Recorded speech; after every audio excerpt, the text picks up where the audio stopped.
بسم الله الرحمن الرحيم. الحمد لله رب العالمين، والصلاة والسلام على سيدنا محمد وعلى آله وصحبه وسلم. لجانامي كتردا تينا سر جانامي حضرة الشيخ عمر ضياء الدين قدس الله سره.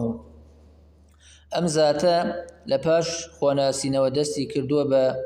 خوندنو قرآني بيروزي لخزمتي ما مصطملا محمودي دشيدا طواو كردوه. دوای ئەوە کتێبە وردەکانی خوێندووە و دەستی کردووە بە خوێندنی نەحو و سەرف و لە هەمان کاتدا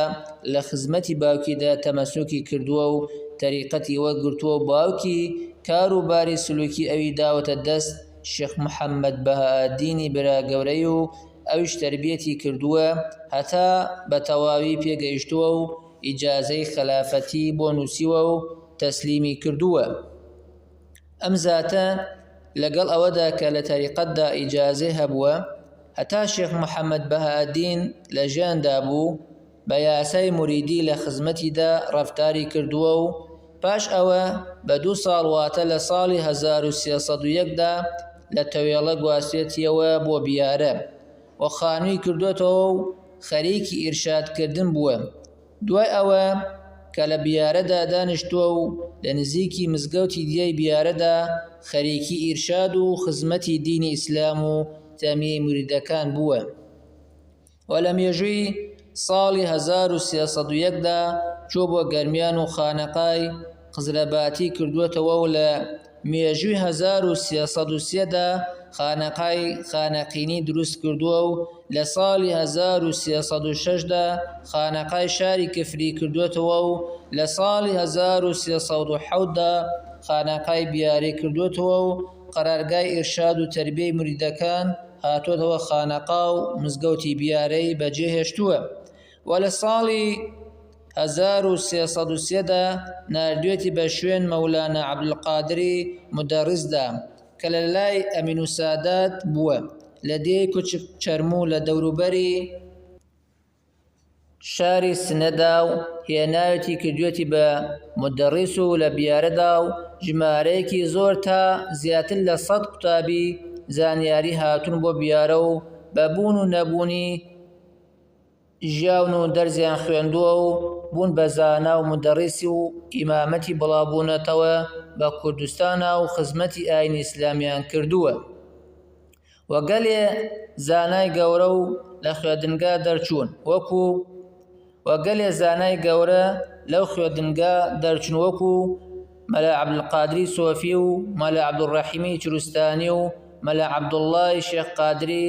ئەبا عودەیدەی شێخی بابە ڕەسوولی بێدەنی و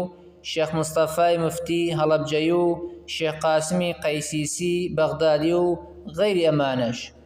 لە زانایانی ئەو چەرخە لەگەڵ جیاوازی پلە و پایەی خوێندنیاندا کە مەگەر دەفتەرێکی تایبەتیان بۆدا بنرێت. بە کورتی خوێندنگای بیارە دیمەنێکی بچکۆڵەی جامیع الئەزهەری میسر بووە لە کوردستاندا و شانی داوە لە شانی ئەو لە بڵاوکردنەوەی زانستی و لە خودا ترسیدا و بنکەیەکی تێکدەر و ڕووناکەرەوەی وڵات بووە و ئێستاش هەر کەس لەو وڵاتەدا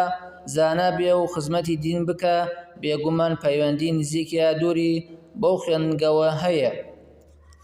ئەم زاتە لە ماوەی ئیرشادی خۆیدا کە لە 18 ساڵا بووە گەلێ خەلیفەی بەتوانا و گەلێ بەنسوبی پاکی پێگەیاندووە. لە خەلیفەکاندا وەکو دوو کوڕەکەی خۆی شێخ عەلاءالدین شێخ نەجمەدین، شێخ مارفی نەرگسەجاری، سەید فەتحوڵڵای دۆسەغدەری، مەلا عەبدوڕەحیمی هەوشاری، مەلا محەممەدی سونەتی، مەلا عەلی مەریوانی، شێخ تاجەددینی بەرازای خۆی، شێخ سەعیدی نەقشەبەندی بەغدادی فەزلی، شێخ ئەحمەدی دێرەیی و چەندەهای تری لە خزمەتی خۆیدا پێگەیاندووە. شێخ عومەر خەتخۆش و نووسەر و ئەدیب بووە و هۆنراوەی بە زمانەکانی عەرەبی و فارسی و کوردی و بە دوو شێوە گۆرانی و سۆرانی هەیە. شێخ عومەر